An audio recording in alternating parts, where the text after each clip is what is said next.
Now, up till now, we have seen the familiar amyloid polyneuropathies. Now we will look about the hemodialysis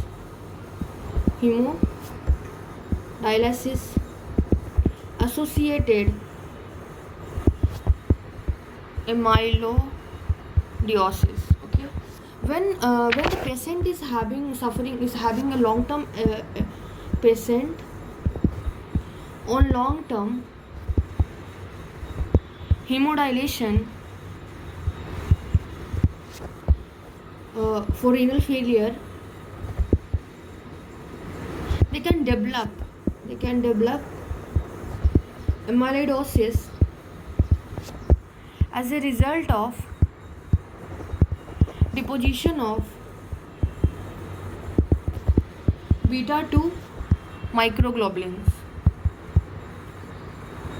Okay. And this protein is present in high concentration in the serum of patient with renal diseases. Because what happened, when there was dialysis going on in the past, when there was dialysis, it was retained in the circulation because the beta 2 microglobulin was not able to filter through the dialysis membrane. So this beta 2 microglobulin is present in high concentration in the serum of person with renal disease, because in past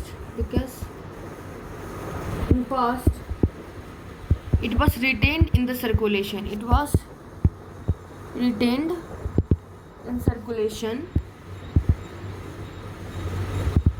Because it could not filtered through dialysis membrane. Okay. So like the patient who were having the renal failure, those patient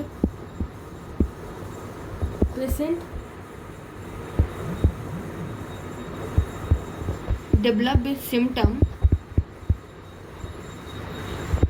related to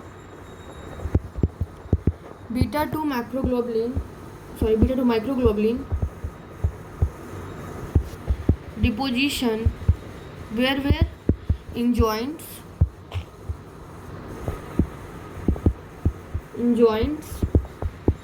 muscles, tendons, ligaments.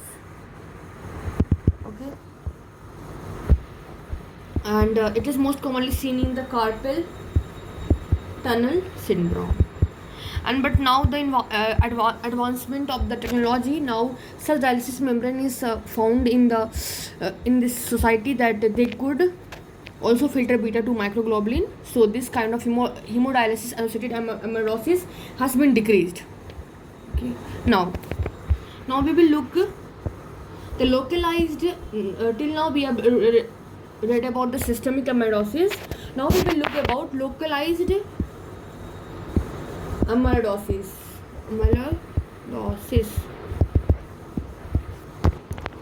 Localized amyloidosis. Here, the amyloid deposits are limited to a single organ or tissue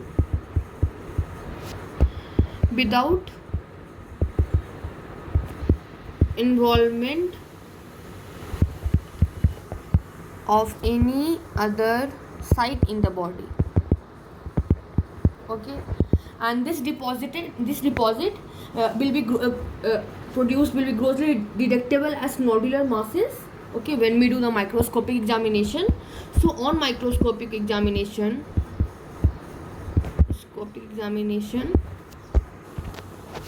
the deposit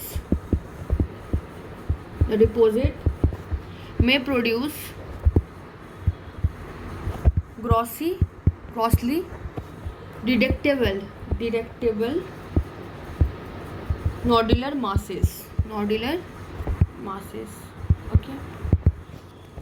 And this nodular mass can be often encountered in lungs, larynx, skin, urinary bladder, tongue, around eye. Okay. And here which their deposition occur, these are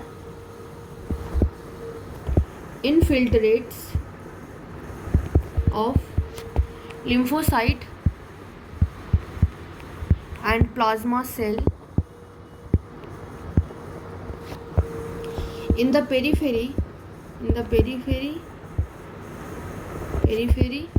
of this amyloid masses. And this amyloid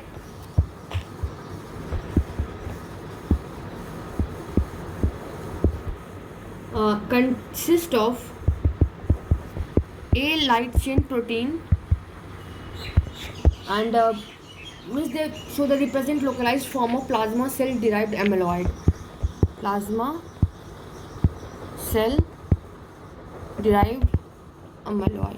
Okay. This was all about the localized amyloidosis. Now we will look about the endocrine amyloidosis.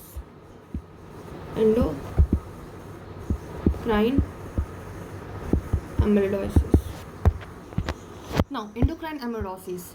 In this, we're going to study that when we see microscopically, then the localized amyloid, it is form of localized amyloid only, may be found in certain endocrine tumors.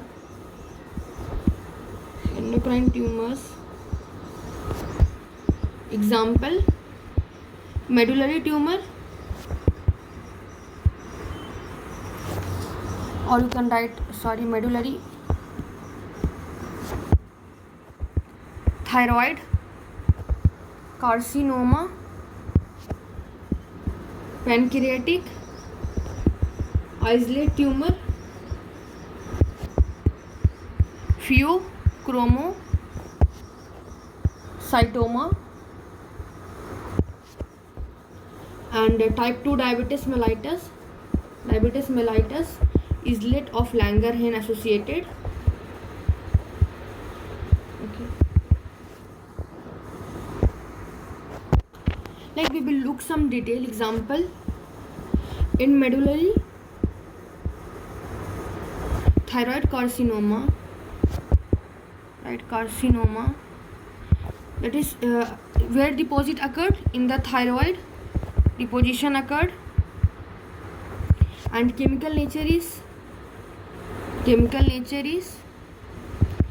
acal, that is the calcitonin nature. Okay. The Robbins says that the deposition, the amyloidogenic protein, that could be derived from either from polypeptide hormones or from the unique protein.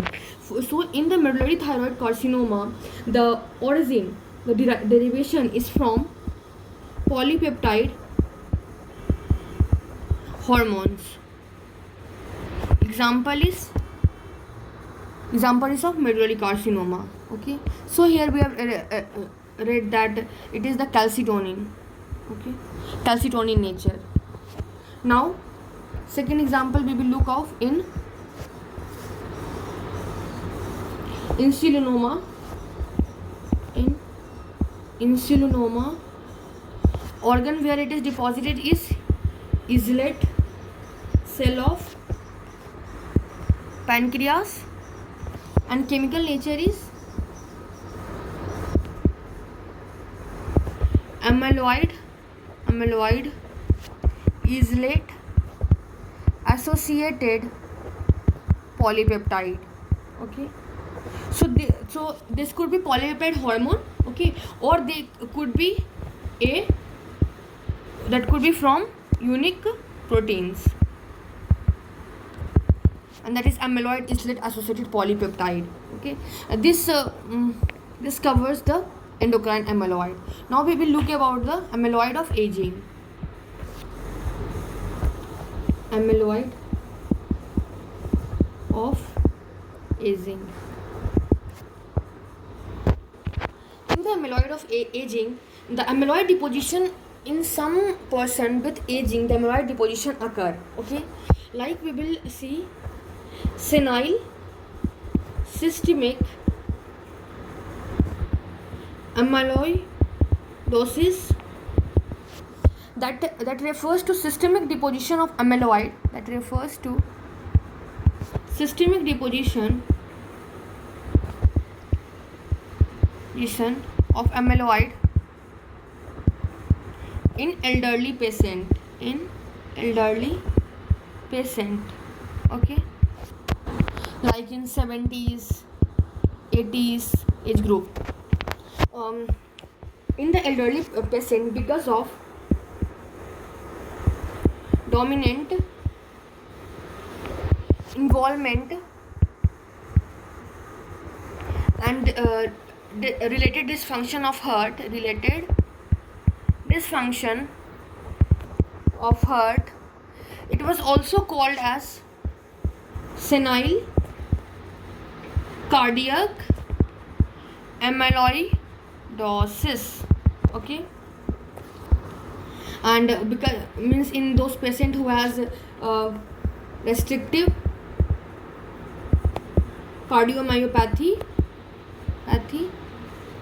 and arrhythmias. Basically what has happened, that this amyloid used to deposit in the heart, and that lead to restriction of heart rate, means heart is not working properly, that is arrhythmia. So it was called as senile cardiac amyloidosis. And in this kind of senile cardiac amyloidosis, which will usually be called senile systemic amyloidosis, what kind of protein, abnormal protein used to deposit, and that was what kind of amyloid used to deposit. The amyloid which used to get deposited is in the form of is derived from normal TTR. Okay, so this was about the amyloid of aging. Thank you very much.